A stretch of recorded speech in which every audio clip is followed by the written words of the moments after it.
Hi అండి, నమస్తే. Welcome to Shanti kitchen. ఈరోజు రెసిపీ చుక్కకూర కర్రీ అలాగే మిర్చి బజ్జీ అనమాట. ఈ రెండు కాంబినేషన్లో టేస్ట్ అయితే చాలా బాగుంటుంది.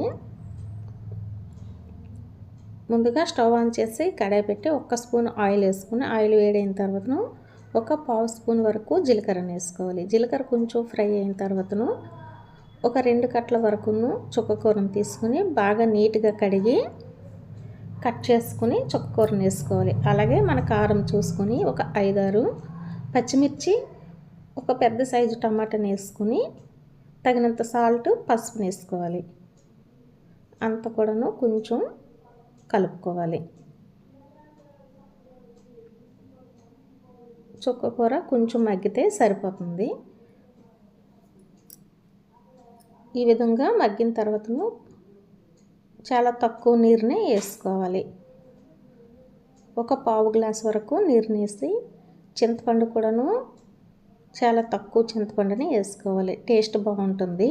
చుక్కకూర పులుపు ఉన్నా సరే చింతపండు కొంచెం వేసుకుంటే టేస్ట్ చాలా బాగుంటుంది. అంతా ఒకసారి కలిపి ఉడకనివ్వాలి. కొంచెం దగ్గరికి అవ్వాలి. ఈ విధంగా అంతా దగ్గరికి అయిన తర్వాతను స్టవ్ ఆఫ్ చేసుకుని వీటిని కొంచెం చల్లారనివ్వాలి. కొంచెం చల్లారాక మనము కవ్వంతో బాగా మెదుపుకోవాలి. ఈ విధంగా అంతా కూడాను మెదుపుకుంటే సరిపోతుంది.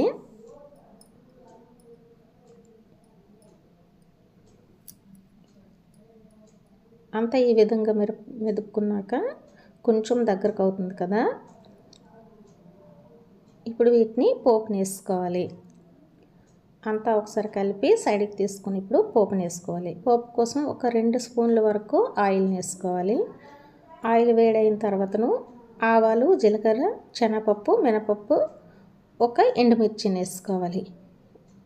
అలాగే చిన్న ముక్కలు కట్ చేసుకున్న 1 ఆనియన్ కూడా వేసి పోపుని వేసుకోవాలి. పోపు అంత కొంచెం ఫ్రై అవ్వాలి.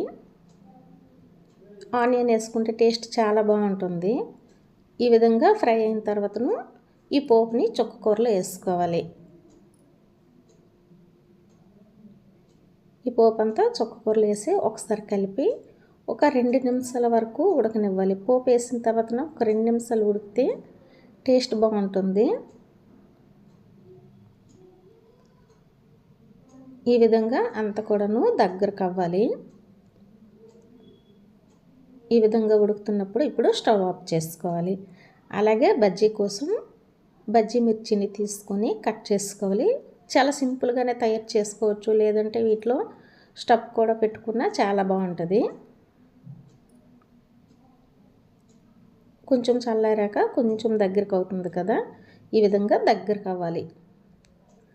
ఇప్పుడు 1 కప్పు వరకు శనగపిండిని తీసుకొని తగినంత సాల్ట్, అలాగే పసుపు, కొంచెం మనం కలర్ కోసం మిర్చి పౌడర్ని వేసుకోవాలి. అలాగే ధనియా పౌడరు, కొంచెం జీలకర్ర పౌడర్ కూడా వేసి ఒకసారి కలిపి తగినన్ని నీరుని వేసుకోవాలి. మరి పల్చగా కాకుండాను చూసుకొని కొంచెం నీరుని వేసుకోవాలి. ఈ విధంగా ఉంటే మనకి సరిపోతుంది. ఇప్పుడు ఆయిల్ కూడాను వేడి చేసుకోవాలి. ఆయిల్ వేడైన తర్వాతను కట్ చేసి పెట్టుకున్న ఈ బజ్జీ మిర్చిని తీసుకొని శనగపిండిలో డిప్ చేసుకుంటూ ఆయిల్లో ఫ్రై చేసుకోవాలి. 2 నిమిషాల తర్వాత వీటిని రెండో వైపు తిప్పుకుంటూ కొంచెం కలర్ వచ్చాక వీటిని తీసుకోవాలి. చాలా సింపుల్గానే తయారు చేసుకోవచ్చు. ఈ విధంగా మనము బజ్జీ అలాగే ఈ కర్రీని తయారు చేసుకుంటే టేస్ట్ అయితే చాలా బాగుంటుంది. వేడివేడి అన్నంలో చాలా బాగుంటుంది. ఈ వీడియో మీకు నచ్చినట్లయితే లైక్ చేసి షేర్ చేసుకుని మరిన్ని మంచి రెసిపీస్ కోసం మన ఛానల్ని సబ్స్క్రైబ్ చేసుకోండి. Thank you for watching.